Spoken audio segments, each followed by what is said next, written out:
Hello everybody, nice to meet you. Our leader of God, Deuteronomy chapter 11, let's read it together. Love the Lord your God and keep His requirements, His decrees, His laws, and His commands always. Remember today that your children were not the ones who saw and experienced the disciple of the Lord your God, His majesty, His mighty hand, His outstretched arm, the signs He performed, and the things He did in the heart of Egypt, both the Pharaoh king of Egypt and to his whole country. What He did to the Egyptian army, to its horses and chariots, how He overwhelmed them with the waters of the Red Sea as they were pursuing you, and how the Lord brought lasting ruin on them. It was not your children who saw what He did for you in the desert until you arrived at this place,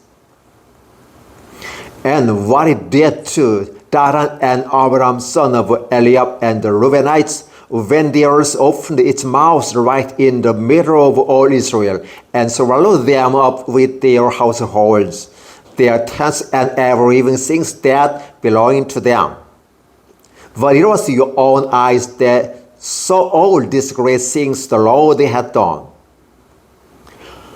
Observe therefore all the commands I am giving you today, so that you may have the strength to go in and take over the land that you are crossing the Jordan to possess, and so that you may live long in the land that the Lord swore your forefathers to give to them and their descendants, a land flowing with milk and honey. The land you are entering to take over is like the land of Egypt, from which you have come, where you have planted your seed and irrigated it by foot as in the vegetable garden. But the land you are crossing the Jordan to take possession of is a land of mountains and valleys that drinks rain from heaven. It is the land that the Lord your God cares for. The eyes of the Lord your God are continually on it from the beginning of the years to its end. So, if you faithfully obey the commands I am giving you today, to love the Lord your God and to serve Him with all your heart and with all your soul, then I will send rain on your land in its season, both autumn and spring rains, so that you may gather in your grain, new wine, and oil. I will provide rest in the fields for your cattle, and you will eat and be satisfied. Be careful, or you will be enticed to turn away and worship other gods and bow down to them.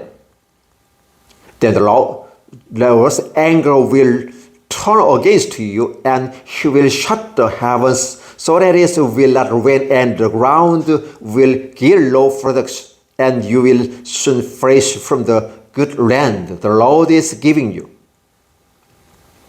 Fix these words of mine in your heart and minds. Tie them as symbols on your hands and bind them on your forehead. Teach them your children, talking about them when you sit at home and when you walk around the road, when you lie down and when you get up.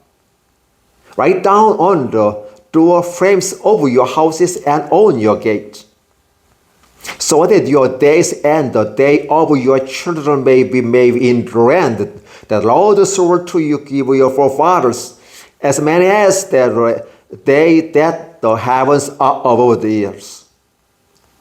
If you carefully observe all these commands I am giving you to follow, to love the Lord your God, to walk in all His way, and to hold fast to Him, then the Lord will drive out all these nations before you, and you will possess nations larger and stronger than you.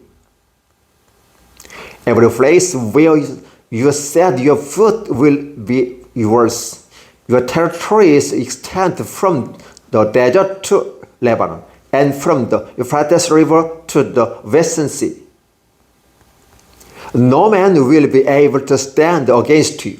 The Lord your God, as he promised you, will put the terror and fear of you on the whole land wherever you go.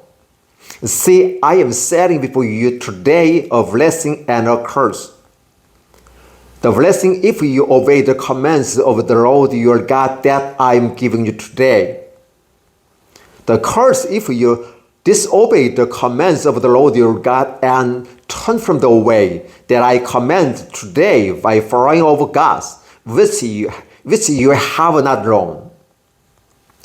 When the Lord your God has brought you into the land you are entering to possess, you are to proclaim on mountain Gerizim the blessing, and on Mount Ever the curses. As you know, these mountains are across the Jordan, west of the road, toward the setting sun, near the great tree of Moab. In the territory of those Canaanites living in the Arabah, in vicinity of Gilgal. You are about to cross the Jordan to enter and take possession of the land the Lord your God is giving you, when you have taken over and are living there. Be sure that you obey all decrees and laws I am setting before you today. Deuteronomy chapter 11, verses 1 through 2. Thank you.